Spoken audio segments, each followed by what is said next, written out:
दशरथ जातक कथा की चोरी करके वाल्मीकि रामायण लिखा गया है। कोई भी ब्राह्मण मेरे से डिबेट कर ले, मैं प्रमाण के साथ सिद्ध करूंगा कि धम्मपद की चोरी करके अपनी गीता लिखी है। तो बाबा साहब अम्बेडकर ये पहले व्यक्ति है जिन्होंने इस लाइन पर लिखा कि भगवत गीता धम्मपद की नकल है। महाभारत ये बौद्ध धर्म के प्रतिक्रिया में लिखा गया ग्रंथ है। ये रामायण महाभारत महिला और बच्चों के मनोरंजन के लिए लिखे गए हैं और उस ये मलबे के नीचे वास्तविक इतिहास छुपा हुआ है। वो कोई गुस्ताखी नहीं कर रहा है, वो गुस्ताखी मैं कर रहा हूँ, ऐसा बाबा साहब अम्बेडकर, वो गुस्ताखी मैं कर रहा हूँ ताकि वास्तविक इतिहास सामने आए। रामायण में कुल मिलाकर 16 बार बुद्ध का जिक्र है। अगर ब्राह्मण कह रहे हैं कि उनका इतिहास बहुत प्राचीन है, तो बहुत प्राचीन है तो प्राचीन बुद्ध का आपके धर्म ग्रंथ में जिक्र है, इसका मतलब बुद्ध पहले हुए। दूसरी महत्वपूर्ण बात, महाभारत में 137 बार बुद्ध का जिक्र है कि बुद्ध के पूर्व ब्राह्मणों का कोई मंदिर है क्या, सम्राट अशोक के पूर्व कोई ब्राह्मणों का मंदिर है क्या, उसका कोई इंस्क्रिप्शन है क्या, उसका कोई पुरातात्विक आधार है क्या। तुम जो बता रहे थे इसके नीचे मस्जिद के अंदर मंदिर है, मगर सोमनाथ मंदिर के इस रिपोर्ट से ब्राह्मणवाद को धराशायी कर दिया।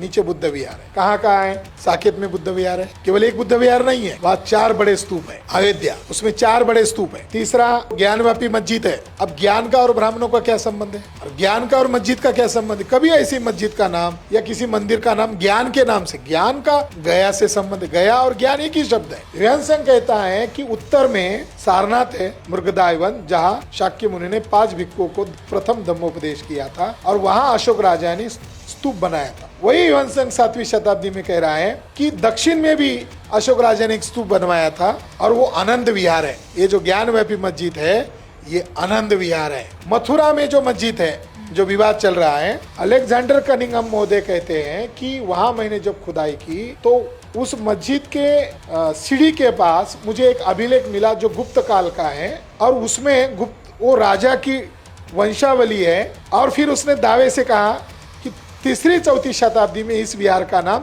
यश विहार था, यानी जो आज मथुरा का डिस्प्यूटेड जमीन है, जगह है, वो ओरिजिनल विहार है और उस विहार का नाम यश विहार है। वहां पर कुएं में तथागत बुद्ध की एक प्रतिमा मिली और वहां खुदाई करने के बाद महामाया की भी प्रतिमा मिली। उस समय मथुरा म्यूजियम नहीं था, इसलिए वो प्रतिमाएं और वो इंस्क्रिप्शन का हिस्सा लाहौर म्यूजियम में भेजा गया है। वो भी बौद्ध स्थल है। बद्रीनाथ, केदारनाथ, ये जो 4 धाम है, ये जो 12 ज्योतिर्लिंग बोलते हैं, ये सारे के सारे बौद्ध स्थल है। और केदारनाथ पांडे उर्फ राहुल सांकृत्यायन ने एक किताब लिखी है, वो प्रैक्टिकल भ्रमण किया उन्होंने, हिमालय परिचय। उस हिमालय परिचय में तो वहाँ के बद्रीनाथ केदारनाथ मंदिर में बुद्ध की मूर्तियाँ हैं और वहाँ के जो जोशी पंडित थे उनके साथ उनका डिबेट हुआ है। वो डायलॉग तो उन्होंने उस किताब में लिखा हुआ है। तो महाराष्ट्र का पंढरपुर का मंदिर बुद्ध विहार है, साउथ इंडिया का बालाजी का मंदिर बुद्ध विहार है और सबरीमाला एक केरला का एक बहुत बड़ा मंदिर है सबरीमाला। वहाँ का आज भी वहाँ का अभिवादन जो है समन परंपरा से। नमस्कार, मैं हूं जयप्रकाश और आप देख रहे हैं समता भारत टीवी। इस वक्त मेरे साथ एक खास मेहमान मौजूद हैं, डॉक्टर विलास खरात जी, जो एक प्रसिद्ध इतिहासकार है, बहुजन चिंतक है और बुद्धिस्ट स्कॉलर हैं। लगातार इस पर रिसर्च करते हैं और पूरे समाज को ये बता रहे हैं कि कैसे बुद्धिज्म का विनाश हुआ। इन तमाम बिंदुओं पर विस्तार से रिसर्च कर रहे हैं। कई किताबें इनकी प्रकाशित हो चुकी हैं। इस वक्त मेरे साथ मौजूद हैं, सर से बातचीत करेंगे और इन्हीं गुत्थी को सुलझाएंगे। सर, बहुत बहुत स्वागत है आपका हमारे चैनल पर। यस, आपके चैनल को मैं देखता रहता हूँ, बहुत अच्छा कंटेंट आप लोगों को देते हो और बहुजन लोगों को सोचने के लिए आप उन मुद्दों को उठाते हो जो मुद्दा मेन स्ट्रीम मीडिया नहीं उठा रहा है। आप दावा करते हैं कि भारत में सब बुद्धिस्ट थे, बुद्धिज्म विचार पे पूरा भारत चल रहा था। क्या कारण रहा सर कि बुद्धिज्म समाप्त हुआ और उसके बाद महाभारत, रामायण, गीता, इस तरीके के तमाम जो महाकाव्य है वो पूरी तरीके से भारत में सभी के दिलो दिमाग में स्थापित हो गया? इसके पीछे क्या कारण रहा? पहली बात तो ये है कि ऐसा हम क्यों कह रहे हैं, इसका कोई दलील चाहिए, इसका कोई प्रमाण चाहिए। हमारे कुछ सवाल है, जैसे आज राम का महिमा मंडन चल रहा है, कृष्ण का महिमा मंडन चल रहा है, शिव का महिमा मंडन चल रहा है। ब्राह्मणों का सीक्रेट जो ग्रंथ है वो ऋग्वेद है और ऋग्वेद में ये लिखा हुआ है कि ब्राह्मणों को प्रतिमा पूजन नहीं करनी चाहिए। ये ब्राह्मणों को आदेश है कि मूर्ति पूजा ब्राह्मणों के लिए वर्जित है। तो फिर आज के ब्राह्मण लोग राम का, शिव का, कृष्ण का महिमा मंडन क्यों कर रहे हैं? तुम्हारे ग्रंथ में तो मूर्ति का खंडन करना चाहिए, मूर्तियों का विरोध करना चाहिए, ये लिखा हुआ है। ब्रिटिश काल में 2 ब्राह्मण आगे आए थे इसके लिए, ब्रिटिशों को कन्विंस करना चाहते थे कि हम भी एकेश्वरवाद को मानते हैं। उस समय कई सारी संस्थाओं का उदय होना शुरू हुआ था, जैसे प्रार्थना सामाजिक संगठन था, आर्य सामाजिक संगठन था। उनका यही डिमांड था कि हम एकेश्वरवाद को मानते हैं। ये बहु ईश्वरवाद जो है ये महायानी लोगों से हमारे लोगों ने लिया हुआ है। विवेकानंद ने भी मान्य किया कि ये महायानी लोगों से उन्होंने ये कॉन्सेप्ट लेकर अलग अलग देवी देवताओं को सम्मिश्र कर दिया। राम मोहन राय लंदन गए थे यही कन्विंस करने के लिए कि हम मूर्ति पूजक नहीं है। स्वामी दयानंद सरस्वती ने आर्य समाज जो बनाया और सत्यार्थ प्रकाश में दलील देकर कहा कि हम मूर्ति के समर्थक नहीं है। तो फिर आज के जो ब्राह्मण है, खासकर की आरएसएस बीजेपी के ब्राह्मण, तो वो क्यों राम कृष्ण शिव का आधार ले रहे हैं? तो वो राम कृष्ण शिव का आधार उनके सिद्धांत के खिलाफ जाकर इसलिए ले रहे हैं कि अल्पसंख्य लोगों का बहुसंख्य लोगों के ऊपर अगर कब्जा करना है तो इनका आधार लेना होगा। दूसरा हमारा ये दलील है या हमारा उनको सवाल है कि बुद्ध के पूर्व ब्राह्मणों का कोई मंदिर है क्या? सम्राट अशोक के पूर्व कोई ब्राह्मणों का मंदिर है क्या? उसका कोई इंस्क्रिप्शन है क्या? उसका कोई पुरातात्विक आधार है क्या? ब्राह्मणों के द्वारा, वो भी एक बौद्ध राजा था, उसको गुमराह किया, गुप्त काल का एक राजा था, 359 को पहला मंदिर बनाया। तो इस आधार पर हम कह रहे हैं कि भारत का पुरातात्विक आधार, लिटरेचरी एविडेंस के आधार पर कि भारत में केवल और केवल बुद्धिज्म का ही अस्तित्व है, उसकी पुरातात्विक एविडेंसेस है। यहाँ तक एक साउथ इंडिया की एक बड़ी इंडोलॉजिस्ट है, आर्कोलॉजिस्ट है, श्री पद्मा, ऑक्सफोर्ड ने उनकी किताबें पब्लिश की है। उसने तो विलेज गॉडेज जो मातृ देवता है या पुरुष देवता है, इनका उगम बौद्ध धर्म के अंदर कैसे है, ये उसने प्रमाणित कर दिया और ऑक्सफोर्ड ने उसको प्रसिद्ध कर दिया है। आपके बिहार में ये जो छठ पूजा है, इसका संबंध महामाया के साथ रिलेटेड है, यानी उसका रूपांतर अलग अलग हो गया है। महामाया को इधर महालक्ष्मी के रूप में पूज रहे हैं। तो बुद्ध ही है और बुद्ध के पुरातात्विक आधार है, प्रमाण है, इसलिए कह रहे हैं, ऐसे नहीं कह रहे जी। तो सर ये महाभारत और रामायण जब बुद्ध के प्रमाण है, सब कुछ मिल रहा है, यहाँ तक कि आपने दावा किया कि सोमनाथ मंदिर के नीचे अगर खुदाई हो तो 3 मंजिला बुद्ध विहार मिलेगा, सब कुछ है, फिर वो कैसे स्थापित हो गया?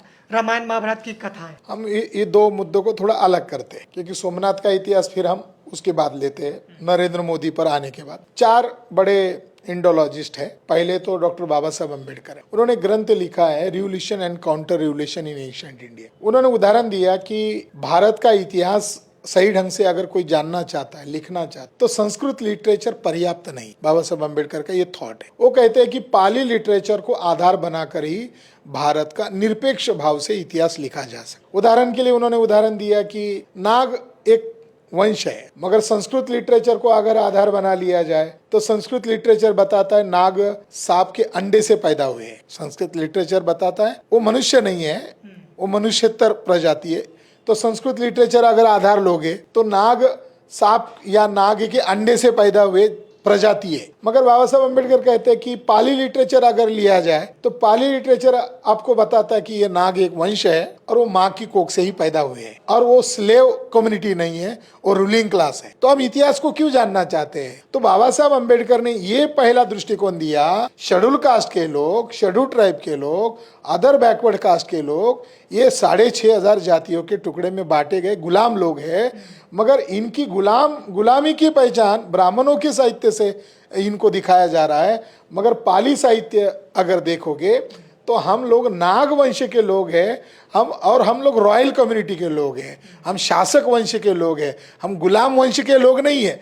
ये बाबा साहब अम्बेडकर का पहला अप्रोच है इंडोलॉजी के आधार पर। उस समय उन्होंने जो भी अध्ययन किया उसके आधार। बाबा साहब अम्बेडकर ने दूसरा सिद्धांत उस किताब में यह बताया कि ईसा पूर्व 185 में हिंसक प्रतिक्रांति के द्वारा बौद्ध धर्म को पतन किया गया। बाबा साहब अम्बेडकर कहते हैं कि ये हिंसक यानी ब्लड खूनी राज्य क्रांति है, प्रतिक्रांति है। तो ब्राह्मणों ने हिंसक अभियान के जरिए से बौद्ध धर्म को खत्म, बृहद्रथ मौर्य की हत्या करने के बाद। मगर बाबा साहब अम्बेडकर कहते हैं कि इसको समाज ने कैसे मान्यता दी है, एकदम तो खत्म नहीं हुआ होगा। तो बाबा साहब अम्बेडकर कहते हैं कि उसको मान्यता देने के दृष्टिकोण से ब्राह्मणों ने रामायण लिखा, महाभारत लिखा, गीता लिखी और मनुस्मृति लिखी। तो बाबा साहब ने एक सेपरेट चैप्टर लिखा है। ये जो लिटरेचर है इसके लिए इसकी एक नई दृष्टिकोण से व्याख्या बाबा साहब ने की है। तो उसके सेपरेट चैप्टर का टाइटल है, ये जो लिटरेचर है ये ब्राह्मणिकल लिटरेचर है। ये धारणाएं बना रहा है, आज भी हमारी धारणाएं बना रहा है। कोई तार्किक आधार पर कोई कहे शंभुक की हत्या करना ये रामराज है, तो तुम योगी आदित्यनाथ या आप बीजेपी के लोग इसलिए मार रहे हो कि ऐसा किसी ने तर्क कर दिया, तो कह रहे हमारी धार्मिक भावना आहत हुई। तो यानी आज भी वहां से ही प्रेरणा ले रहे। बाबा साहब अम्बेडकर ने तीसरी बात कही कि कोई गुस्ताखी नहीं कर रहा है, ये मलबे के नीचे वास्तविक इतिहास है। ये जो ब्राह्मणवाद का जो मलबा है, रामायण महाभारत, ये जो बच्चों की कॉमिक्स है, बाबा साहब कह रहे हैं ये रामायण महाभारत महिला और बच्चों के मनोरंजन के लिए लिखे गए हैं, और उस ये मलबे के नीचे वास्तविक इतिहास छुपा हुआ है। वो कोई गुस्ताखी नहीं कर रहा है, वो गुस्ताखी मैं कर रहा हूं, ऐसा बाबा साहब अम्बेडकर, वो गुस्ताखी मैं कर रहा हूं ताकि वास्तविक इतिहास सामने आए। तो बाबा साहब अम्बेडकर ये पहले व्यक्ति है जिन्होंने इस लाइन पर लिखा कि भगवत गीता धम्मपद की नकल है। बाबा साहब ही एक पहले विद्वान है, और उन्होंने केवल किताब में नहीं लिखा, 4-5 लाख की सभा में कहा कोई भी ब्राह्मण मेरे से डिबेट कर ले, मैं प्रमाण के साथ सिद्ध करूंगा कि धम्मपद की चोरी करके अपनी गीता लिखी है। तो बाबा साहब अम्बेडकर रामायण महाभारत को एक तर्क के कसौटी पर, न्याय के कसौटी पर उसकी समीक्षा कर रहे थे और उसका विश्लेषण कर रहे थे। बाबा साहब अम्बेडकर ने फिलॉसफी ऑफ हिंदुइज्म नामक एक किताब लिखी। उस किताब में कुछ सवाल खड़े किए कि क्या कारण था कि मनु को यह लिखना पड़ा कि महिला पाप की जननी है, क्या कारण। तो बाबा साहब अम्बेडकर ने ये उसका वास्तविक कॉज ढूंढा कि बुद्ध के समय में महिलाओं ने गृह त्याग किया था और भिक्खुनी बनकर सर्वस्व त्याग कर कर महिलाओं ने भी इस गैर बराबरी व्यवस्था को मिटाने के लिए सर्वस्व त्याग किया था। ये मनुस्मृति लिखने वाले के मन में रंज था, उसको ये बात बहुत खटक रही थी। तो उन्होंने उस क्रांति को ध्यान में रखकर ये प्रतिक्रांति के ग्रंथ लिखे हैं। रामायण को उस संदर्भ में देखना होगा, महाभारत को उस संदर्भ में देख। ये बाबा साहब अम्बेडकर का अप्रोच। बाबा साहब अम्बेडकर के बाद दूसरे व्यक्ति है, उस व्यक्ति का वो विश्वविख्यात विद्वान है। आज की तारीख में उसके जैसा कोई विद्वान या उसके जैसा कोई हिस्टोरियन नहीं हुआ है।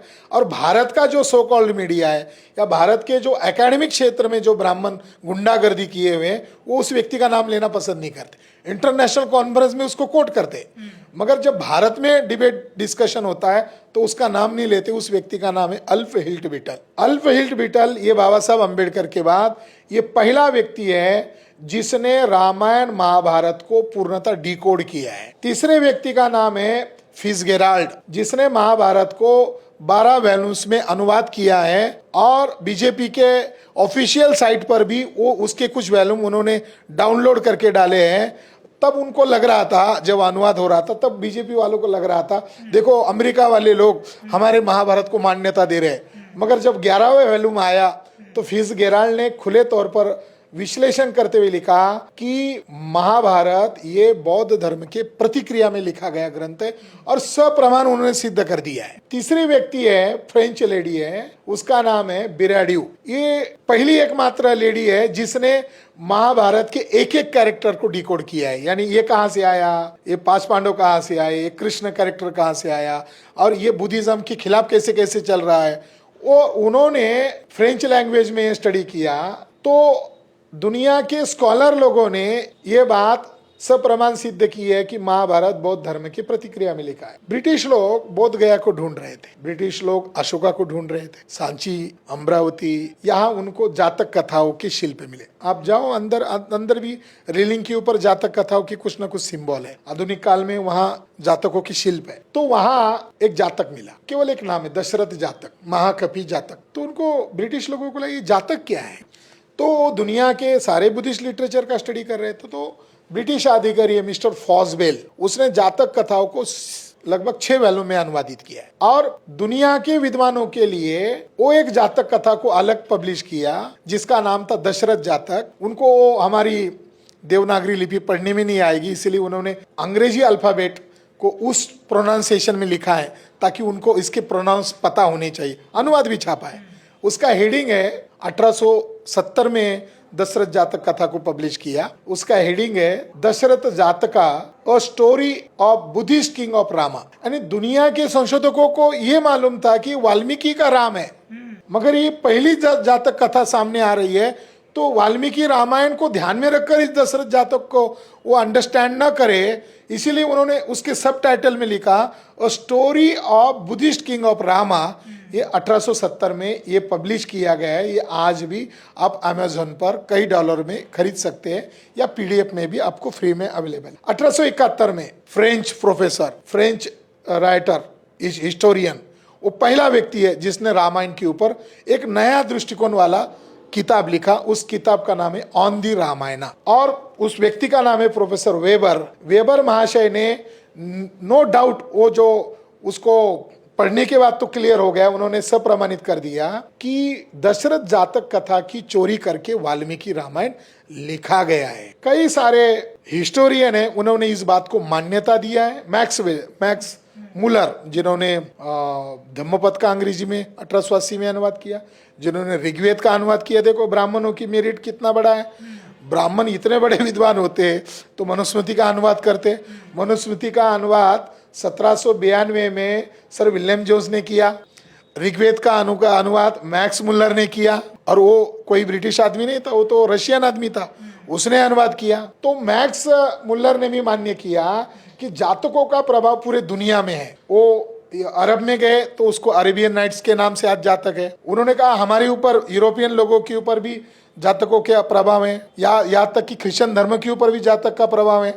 और उन्होंने खुले तौर पर कहा कि ब्राह्मणों के ऊपर भी जातक कथाओं का प्रभाव है। जातक कथाओं की चोरी करके पंचतंत्र, हितोपदेश ये लिखे हैं, चोरी करके लिखे। रामायण में कुल मिलाकर 16 बार बुद्ध का जिक्र है। अगर ब्राह्मण कह रहे हैं कि उनका इतिहास बहुत प्राचीन है, तो बहुत प्राचीन है तो प्राचीन बुद्ध का आपके धर्म ग्रंथ में जिक्र है, इसका मतलब बुद्ध पहले हुए। दूसरी महत्वपूर्ण बात, महाभारत में 137 बार बुद्ध का जिक्र है। एक बड़े संशोधक है, उन्होंने एक रिसर्च पेपर लिखा, बुद्धा वर्ड इन महाभारत, यानी बुद्ध का इतने बार महाभारत में जिक्र क्यों आया। तो उन्होंने उसका निचोड़ बताया कि ब्राह्मण को ओरिजिनल उसका महाभारत का अर्थ मालूम है, मगर वो जिनको बता रहा है उसका उल्टा अर्थ बताता है। दो मीनिंग हो गया, दो डबल मीनिंग। उन्होंने उसका अर्थ ये निकाला कि महाभारत की लैंग्वेज डबल मीनिंग की लैंग्वेज है, तो वो उनको वास्तविक अर्थ है मालूम है, और वो लिखा गया है बौद्ध धर्म के खिलाफ। मगर आज रामायण महाभारत का इस्तेमाल किसके खिलाफ किया जा रहा है? मुगलों के खिलाफ, मुसलमानों के खिलाफ। वो लड़ाई किसकी है वास्तविक? हम क्यों ये बात उठा रहे हैं? हिंदू मुसलमान हिंदू मुसलमान हिंदू मुसलमान हो जाएगा तो हमारा जो अज्ञानी बैकवर्ड कास्ट का समाज है वो ब्राह्मणों का गुलाम बनेगा। हम इसीलिए इस मुद्दे को उठा रहे हैं ताकि ये डिबेट हो, ओपन हृदय से, खुले मंच से डिबेट हो, एकेडमिक क्षेत्र में डिबेट हो, जाहिर मंचों से हो, टीवी डिबेट पे हो। हम ब्राह्मणों का जो बड़ा संगठन है मोहन भागवत का, उसको कह रहे हैं कि तुम हमसे डिबेट करो, दूसरे लोगों को नहीं छोड़ो। छोटे छोटे ब्राह्मणों को नहीं कह रहे हैं। जो ब्राह्मण लोग कह रहे हैं कि उनका इतना बड़ा ताकतवर संगठन है, तो भागवत आ जाए या भागवत किसी भी ब्राह्मण को हमारे साथ डिबेट के लिए भेज दे, तो हम जाहिर चुनौती के साथ कह रहे हैं कि हम उनको पानी पिला पिला कर हराएंगे। आपने जितने प्रोफेसर या दार्शनिक का नाम लिया जिन्होंने अनुवाद किया, उस पर रिसर्च किया उनके ग्रंथों पे, तो इनका जो क्लेम है, ये आरोप लगाते हैं कि इसे ब्रिटिशों ने, विदेशियों ने ऐसा भ्रम फैला दिया, इसीलिए आज के दौर में जो बहुजन समाज के लोग हैं जो उनके ग्रंथों पर सवाल उठाते हैं, वो ब्रिटिशों के, विदेशियों के झांसे में आ गए हैं। आरएसएस को 100 साल पूरे हुए थे, तो मुझे बड़ा आश्चर्य लगा कि नरेंद्र मोदी के हाथों से एक ध्वनि फीत यानी टेलीकास्ट, ब्रॉडकास्ट किया गया, और वो थे संघ के प्रातः समय में गाने जाने वाले गीत, और उसका म्यूजिक जो है वो फॉरेन में रिकॉर्ड करके फॉरेनर लोगों से वो धुन बनाई गई थी। तो उन लोगों को फिर तब अधिकार है ना, जब तुम संघ के 100 साल के शताब्दी वर्ष पर फॉरेनर्स लोगों से म्यूजिक लाकर संघ को प्रमोट कर रहे थे, तुम लोगों को अधिकार है। दूसरी बात, आर्कोलॉजी को ये कहकर नहीं नकारा जा सकता कि ये फॉरेनर्स लोगों ने लिखे हैं, ये फॉरेनर्स लोगों ने किए। आपको उदाहरण देता हूँ, ये कितना बड़ा ब्लंडर करने वाला ये तर्क है उनका। सर विलियम जोन्स को अशोक राजा के इंस्क्रिप्शन मिले, पिलर मिले, रॉक एडिक्ट मिले, तो उन्होंने उसके डिजाइन बनाए, और उनको पढ़ने नहीं आ रहा था, तो उन्होंने बड़ा, उस समय का विज्ञापन गली में जोर जोर से चिल्ला कर, बाजा बजा कर बताया जाता था। वाराणसी में ऐसा बाजा बजा कर गली गली में एक इश्तिहार, एक विज्ञापन किया गया कि बोले ये ब्राह्मण कैसे थे। एक ब्राह्मण लिख रहा है, हजारी प्रसाद द्विवेदी।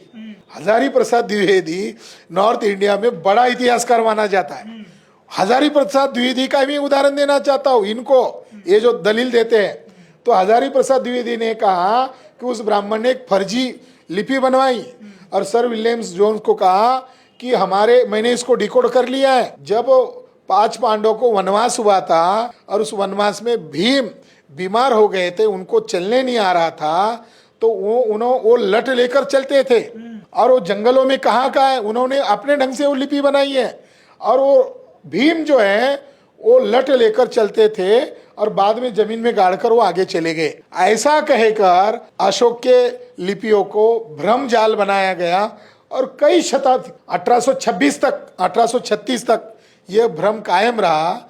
तो ब्राह्मणों में आरोप करना चलो ठीक है, मगर ब्राह्मणों में इसका क्या अर्थ है? अशोक का क्या अर्थ निकालेंगे आप? बुद्ध का क्या अर्थ निकालेंगे? उनके पास कोई मापदंड है? तो ब्रिटिश जैसे विदेशी है, वैसे ब्राह्मण भी ना विदेशी है, तो हम ब्राह्मण की क्यों मानेंगे? उन सर विलियम जोन्स को, सर मेजर जनरल कनिंघम को, और जिन्होंने अशोक की लिपि को डिकोड किया, हमें उन्हें तो सवेरे शाम उनको धन्यवाद देना चाहिए। वो नहीं होते तो बोध गया नहीं मिलता, वो नहीं होते तो सारनाथ नहीं मिलता, वो नहीं होते तो अशोक राजा नहीं मिलता, वो नहीं होते तो भारत का इतिहास नहीं मिलता। महाभारत को जब हमने डायग्नोसिस किया, स्टडी किया, 41 जातक कथाएं उसके अंदर मिली। महाभारत लिखने का एक ब्राह्मण का काम नहीं। तो अल्फ्रेड बिटल कहते कि कमिटी थी, कमिटी ने बैठकर महाभारत लिखा और त्रिपिटक को ध्यान में रखकर लिखा। उनका यह आधार है कि रामायण देखो 18 अध्याय में, महाभारत देखो 18 अध्याय में, भगवद गीता 18 अध्याय में, पुराण देखो 18 अध्याय में। तो अल्फ्रेड बिटल का ये इस पर जवाब है 18 क्यों लिख रहे हैं? उपनिषद भी 18। हाँ, उपनिषद भी 18 क्यों लिख रहे हैं? तो उन्होंने ये कहा कि बुद्ध काल में या बुद्धोत्तर काल में जो यूनिवर्सिटी थी, उन यूनिवर्सिटी में 18 तरह का ज्ञान पढ़ाया जाता था। 18 तरह की ज्ञान शाखाएं उन यूनिवर्सिटी में पढ़ाई जाती थी। वो रामायण, महाभारत, पुराण, गीता लिखने वाले ब्राह्मणों को मालूम था वो 18 का संदर्भ क्या है। उस संदर्भ को ध्यान में रखकर ब्राह्मणों ने ये 18 का गणित बनाया। अशोक राजा ने बुद्ध को याद किया, मेमोरी किया, तो उसको पता चला कि तथागत शाक्य मुनि बुद्ध का कुल और अशोक राजा का कुल एक ही था। वो दोनों शाक्य कुल के थे। कि हमारे महान शाक्य कुल के जो राजा हुए, बुद्ध हुए, धम्म राजा हुए, उनके 84,000 वचन थे। उन 84,000 वचनों को याद में रखते हुए अशोक राजा ने 84,000 विहार स्तूप बनाए। गीता लिखते समय इन चालाक ब्राह्मणों ने वही 84 आंकड़ा चुराया और कृष्ण के मुंह में डाल दिया कि वर्ण व्यवस्था का पालन नहीं करोगे तो 84 लक्ष योनि में जाओगे। उनको लगा अभी 1000 बोलेंगे तो चोरी पकड़ में आएगी, तो उन्होंने उसको क्या कर दिया, 84 लक्ष में जोड़ दिया। महाभारत में खुले तौर पर लिखा हुआ है, आपके दर्शकों को स्पष्ट बताना चाहता हूँ, महाभारत पूर्णता बौद्ध धर्म के प्रतिक्रिया में लिखा गया ग्रंथ है। महाभारत के 3 अध्याय में लिखा हुआ है कि संपूर्ण विश्व उल्टा हो जाएगा, लोग देवता की पूजा बंद कर देंगे और एड़ुक की यानी बौद्ध स्तूपों की पूजा शुरू कर देंगे।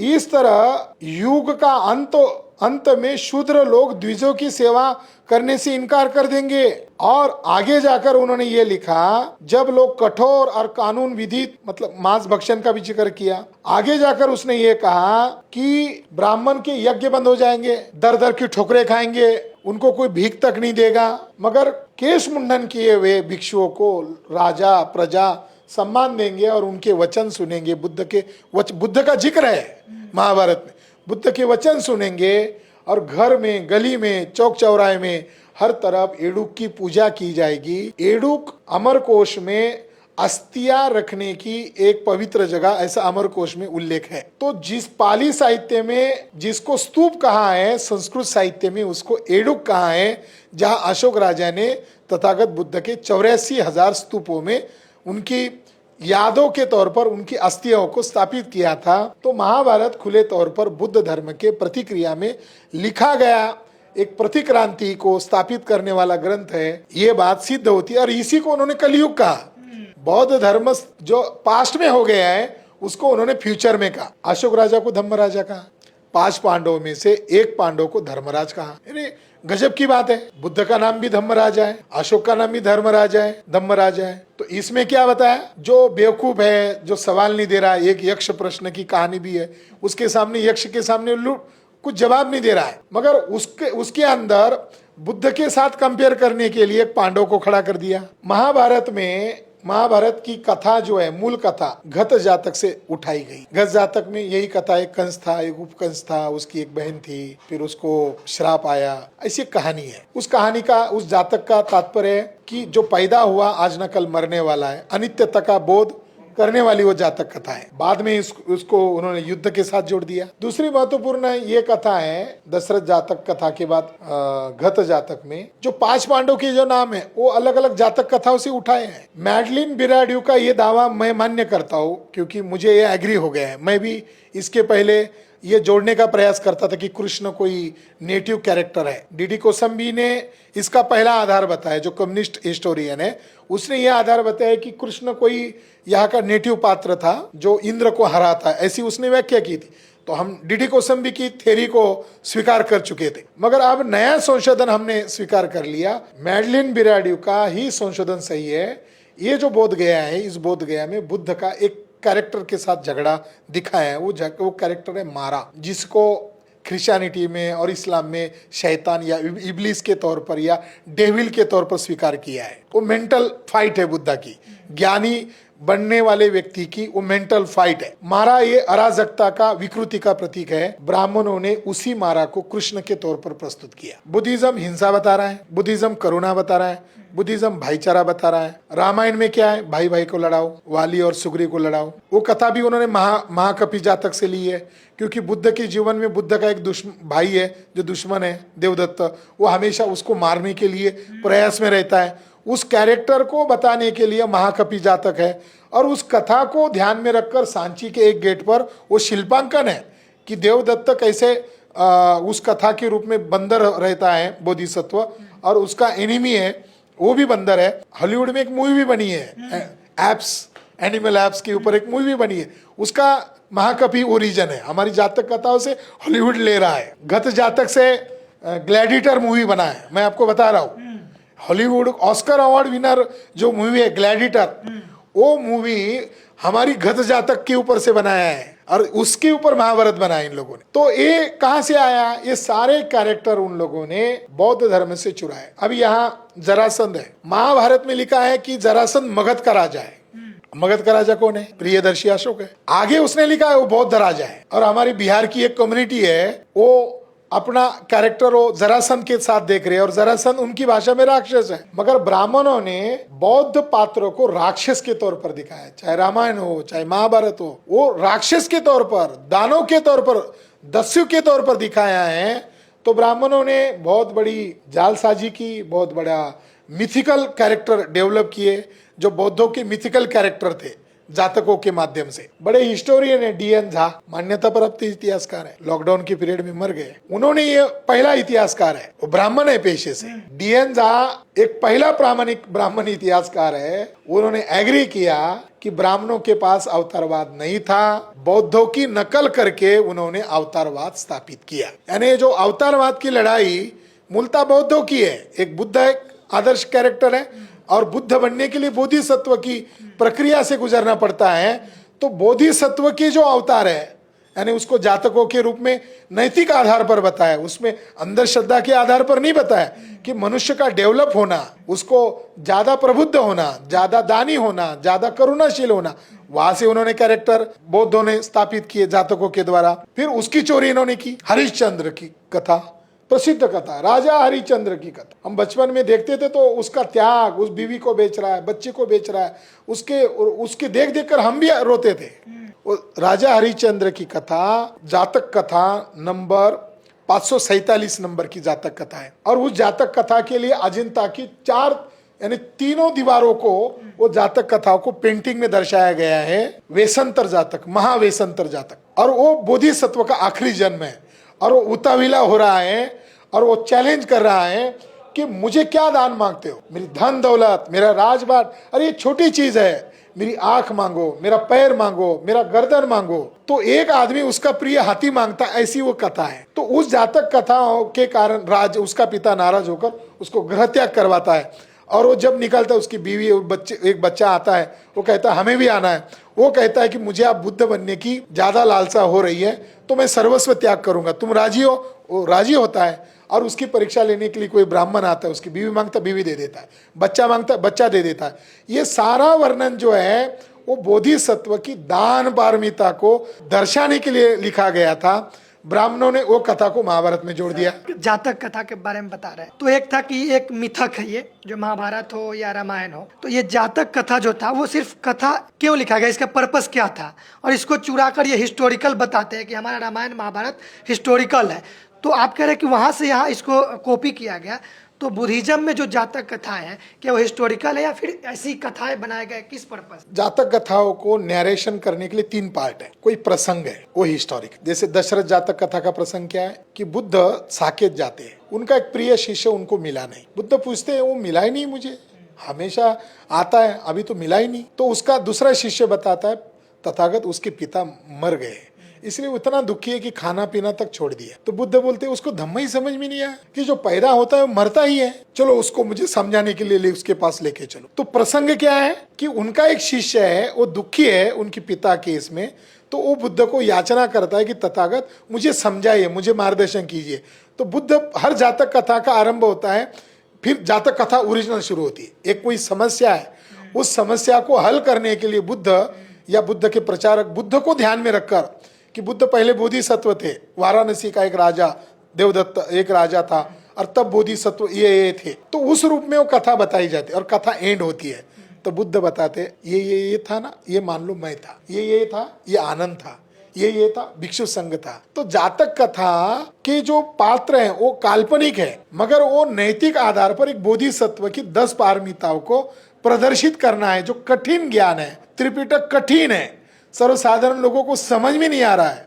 आर्य अष्टांगिक मार्ग कठिन है, और आर्य अष्टांगिक को जाने बगैर, समझे बगैर बुद्ध को कौन सा ज्ञान मिला, वो समझना कठिन है। तो वही आर्य अष्टांगिक मार्ग या त्रिपिटक का भवचक्र समझाने के लिए जातक कथाओं का मिसाल के तौर पर प्रचार में लाया गया, जिससे सारी गुफाएं, सारे शिल्प बुद्ध से भी अंकित है और उन जातकों के बोधिसत्वों से भी अंकित है। सर, वो आर्कियोलॉजिकल सबूत के आधार पर जो आप दावा कर रहे हैं, तो हम ये जानना चाहते हैं कौन कौन से बड़े स्थल हैं जहां बुद्धिस्ट के पहले सोने का दावा आप कर रहे हैं? पहले तो सोमनाथ जो हमने छोड़ दिया था, भारत के प्रधानमंत्री है, बुद्ध का बीच बीच में गुणगान गाते हैं। और वो जिस गांव से है वड़नगर, तो चाइना के प्रधानमंत्री को उन्होंने कहा था कि मेरे गांव में आपका ह्यूएनसांग रुका था। तो प्रधानमंत्री को ह्यूएनसांग मालूम है, प्रधानमंत्री को उसके गांव में बौद्ध स्थल है ये भी मालूम है। तो प्रधानमंत्री दुनिया में जाते हैं तो बुद्ध का गुणगान गाते हैं, और भारत में आते हैं तो ब्राह्मणवाद क्यों थोपते हैं? राम की आरती गाते हैं, वहां लेट जाते हैं, सोमनाथ जाकर डमरू बजाते। चुनाव आते ही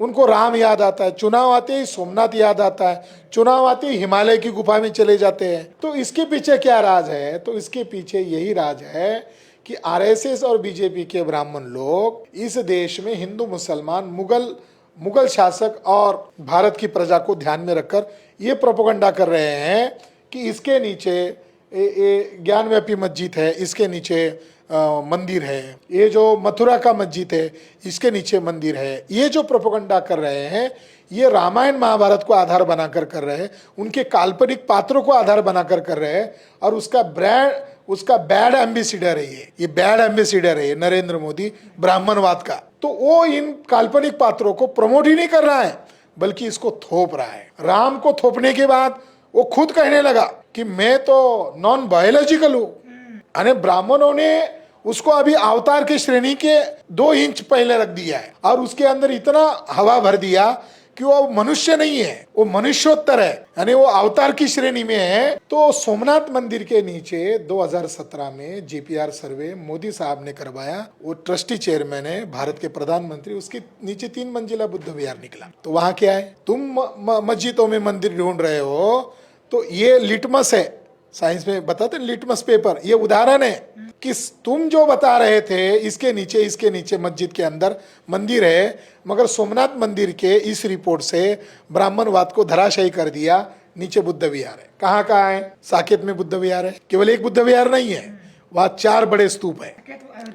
अयोध्या, उसमें 4 बड़े स्तूप है। तीसरा ये जो ज्ञानव्यापी मस्जिद है, अब ज्ञान का और ब्राह्मणों का क्या संबंध है, और ज्ञान का और मस्जिद का क्या संबंध है? कभी ऐसी मस्जिद का नाम या किसी मंदिर का नाम ज्ञान के नाम से, ज्ञान का गया से संबंध, गया और ज्ञान एक ही शब्द है, ह्वेनसेंग कहता है कि उत्तर में सारनाथ है, मृगदायवन, जहां शाक्य मुनि ने 5 भिक्षुओं को प्रथम धम्मोपदेश किया था और वहां अशोक राजा ने स्तूप बनाया था। वही ह्वेनसेंग 7वीं शताब्दी में कह रहा है कि दक्षिण में भी अशोक राजा ने एक स्तूप बनवाया था और वो आनंद विहार है। ये जो ज्ञानव्यापी मस्जिद है ये आनंद विहार है। मथुरा में जो मस्जिद है, जो विवाद चल रहा है, अलेक्जेंडर कनिंघम महोदय कहते हैं कि वहां मैंने जब खुदाई की तो उस मस्जिद के सीढ़ी के पास मुझे एक अभिलेख मिला जो गुप्त काल का है और उसमें गुप्त वो राजा की वंशावली है। और फिर उसने दावे से कहा कि 3री-4वीं शताब्दी में इस विहार का नाम यश विहार था।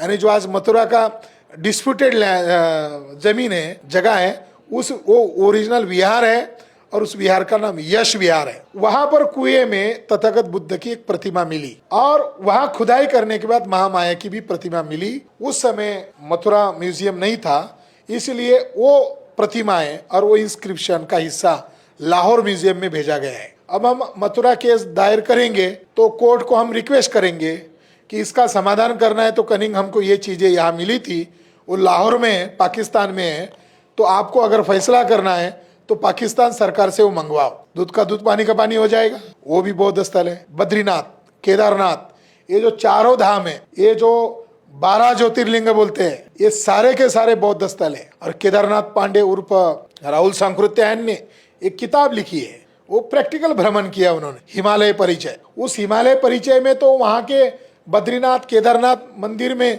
बुद्ध की मूर्तियां हैं और वहाँ के जो जोशी पंडित थे उनके साथ उनका डिबेट हुआ है।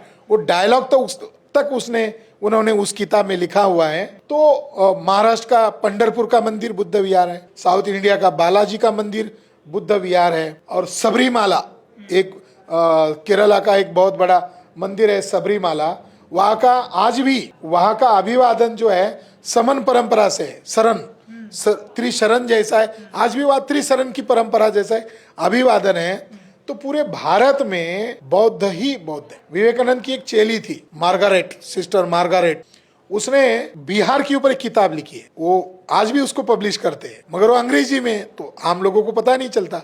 उसने उस किताब में लिखा है कि शंकराचार्य ने हिंसा अभियान किया और बौद्ध धर्म को खत्म किया। और उसने ये भी लिखा कि बिहार के गांव-गांव में, गांव के किनारे बरगद के पेड़ के नीचे, या कोई किसान हल जोत रहा है, बिहार के हर गांव में, हर बिहार के हर खेती में आपको बुद्ध की सिर टूटी हुई मूर्ति मिलेगी, इंस्क्रिप्शन मिलेगा। आपके बोध गया में देखो, यहाँ सारा ये सुजाता का गढ़ है, वहां उन्होंने देवी स्थापित की है। यहाँ कई सारे देवी देवताओं के नाम पर कब्जा किया हुआ है। तो बुद्ध और अशोक के नाम से भारत की पहचान है, ब्राह्मणों के देवी देवताओं से भारत की पहचान नहीं है। आपने कहा कि पूरा भारत बुद्ध है और आपने पूरा ये सबूत के साथ बताया कि कैसे सभी मंदिरों के नीचे बुद्धिस्ट पैलेस है। सवाल यह है कि जब सब कुछ बौद्ध धर्म का था तो ये ब्राह्मण, क्षत्रिय, वैश्य, शूद्र वाला जो कंसेप्ट आया, उसके बाद ये हिंदू शब्द भी आ गया। ये धर्म कैसे स्थापित हो गया? ये पहले थे या बाद में? ऐसे बुद्धा ने धम्मा पढ़ते हैं, बाबा साहब को जो लिखा हुआ है उसमें ब्राह्मण का भी जिक्र है कि एक ब्राह्मण आते हैं जो बताते हैं बुद्ध के बारे में। जब बुद्ध हुए भी नहीं थे तो ब्राह्मण का जिक्र कैसे? आप कह रहे हैं बाद में हुआ, तो इसके बारे में बताइए। मैं आपके चैनल पर समन बमन, रिडल ऑफ समन बमन, इस पर हम घंटे भर का एक अलग से चलाएंगे। मगर प्रोफेसर लेवमैन एक बड़े टोरंटो यूनिवर्सिटी के बड़े इंडोलॉजिस्ट है और उन्होंने त्रिपिटक का बहुत बढ़िया ढंग से स्टडी किया। उन्होंने असित मुनि के बारे में जिक्र किया है। तो उन्होंने पहली बार, वो कौन था, तो उन्होंने पहली बार उसको एक्सपोज किया। तो उनका ये कहना है कि जो संस्कृत में बुद्ध का चरित्र लिखा गया वो बहुत पॉपुलर हो गया, इतना पॉपुलर हो गया कि जो बड़े अर्नोल्ड जो थे उन्होंने उसी संस्कृत काव्य को ध्यान में रखकर लाइट ऑफ एशिया लिखा। यानी उनके सामने वो अच्छा ग्रंथ था। ये त्रिपिटक यानी 72 ग्रंथों का कौन पढ़ेगा, कौन उसका एनालिसिस करेगा? ये रेडीमेड बुद्ध का चरित्र, काव्यमय चरित्र। जो अश्वघोष ने जो बुद्ध चरित्र लिखा वो ब्राह्मण था और उस ब्राह्मण ने बुद्ध का ब्राह्मणीकरण किया। जैसे उसने उस चरित्र में लिखा कि बुद्ध पैदा हुए, सिद्धार्थ के घर में, सिद्धोधन के घर में एक पुत्र प्राप्त हुआ, तो उसकी सूचना उसने अपने पुरोहित को दी। अब सवाल है, गण व्यवस्था में पुरोहित थे क्या?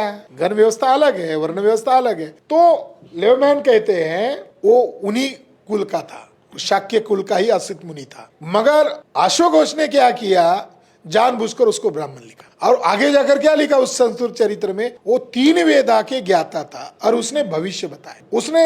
उसने अलग स्टडी किया। इसको हम आप लोग बौद्ध धर्म को मानने वाले लोग भी तर्क के आधार पर क्रिटिक्स नहीं कर सकते कि क्या बौद्ध धर्म में भी भविष्यवाणी हो सकती है क्या।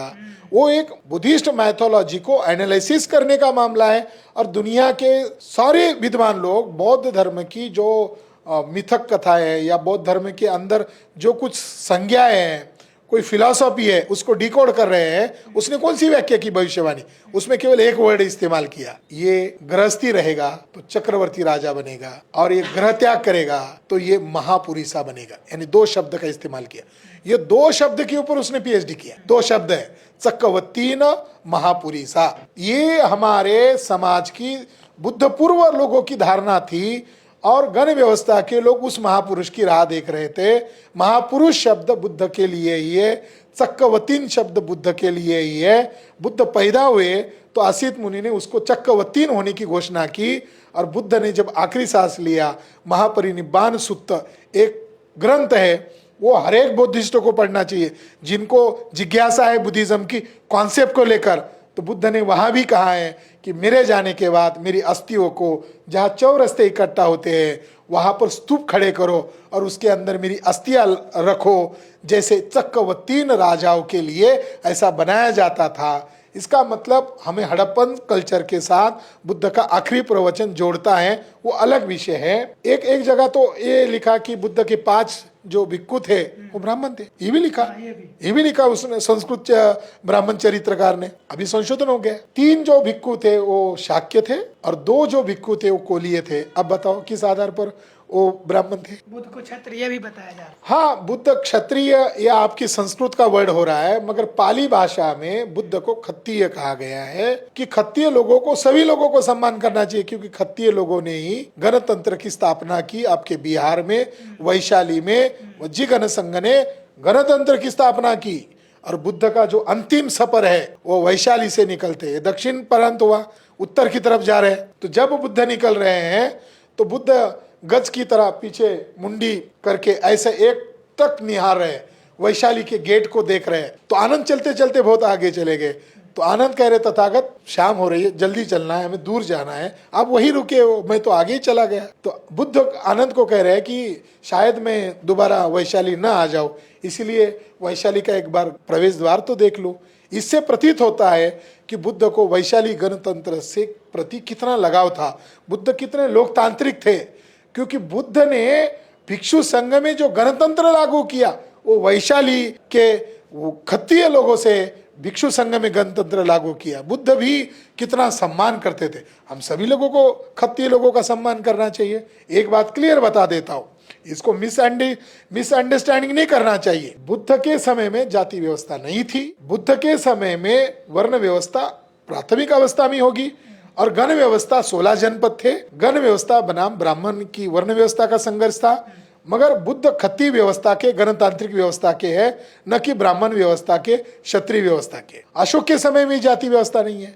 अशोक के अभिलेख में कहीं भी अछूतों का जिक्र नहीं है, कहीं भी जातियों का जिक्र नहीं है। जातियां कब बनी है ये भारत के इतिहासकार नहीं बताते। जातियां गुप्त काल में बनी है, 4वीं शताब्दी में, और उसके एविडेंसेस हमारे पास है। कभी उस पर अलग से बताएंगे। एकदम इतना सारा डोज देना उचित नहीं है। मगर आपने जो सवाल किया, ये रूपांतर कैसे हुआ, तो बाबा साहब अम्बेडकर ने ही ये रूपांतर की व्याख्या की, जिसको आज वर्तमान में हिंदू धर्म कहा जाता है। इसका ओरिजिनल नाम वैदिक धर्म है। बाद में ये ब्राह्मण धर्म के रूप में आया और बाद में मुगल काल में इन्होंने हिंदू धर्म जो गाली दी गई थी, हिंदू धर्म को इन्होंने स्वीकार किया। आपने कहा क्षत्रियों के बारे में, बोध गया में एक इंस्क्रिप्शन मिला राजा जयचंद का, और उसका जो गुरु था वो भिक्खु था, जगत मित्र, वो भिक्खु था। उन दोनों ने यहाँ दान दिया है और उसके कारण बोध गया बची हुई है। वो बौद्ध राजा था, इसीलिए ब्राह्मणों ने, इतिहासकारों ने उसको गद्दार कहा। तो क्षत्रिय लोग भी, उनका ओरिजिन कहाँ है? उनका ओरिजिन बौद्ध धर्म में, उनका ओरिजिन ब्राह्मणों की व्यवस्था में नहीं है। राजपूत का मतलब ब्राह्मण कहते हैं जिसका रज है, जिसका गुण ब्राह्मण का, यानी बाप जिसका ब्राह्मण हो वो राजपूत। महाभारत देखो, रामायण देखो, राम को नियोग के द्वारा पैदा करके दिखाया। यानी ब्राह्मणों ने देखो, आज भागवत जो है राम क्षत्रिय है, राम ब्राह्मण नहीं है। ब्राह्मण क्षत्रियों के नाम पर दुकान चला रहे हैं, यानी इनकी बलि चढ़ाना चाहते हैं। मगर रामायण लिखने वाले ब्राह्मणों ने क्षत्रिय राम का चरित्रानंद किया। रामायण महाभारत लिखने वाले ब्राह्मणों ने 21 बार क्षत्रियों को नरसंहार किया। तो वो अलग हिस्ट्री है, उस मैथोलॉजी को हमें अलग से डिकोड करना होगा।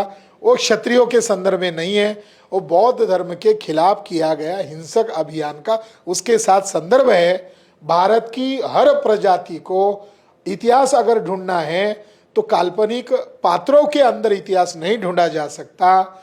आपको अशोका और बुद्धा के साथ जुड़कर आपका वास्तविक इतिहास पता चलेगा।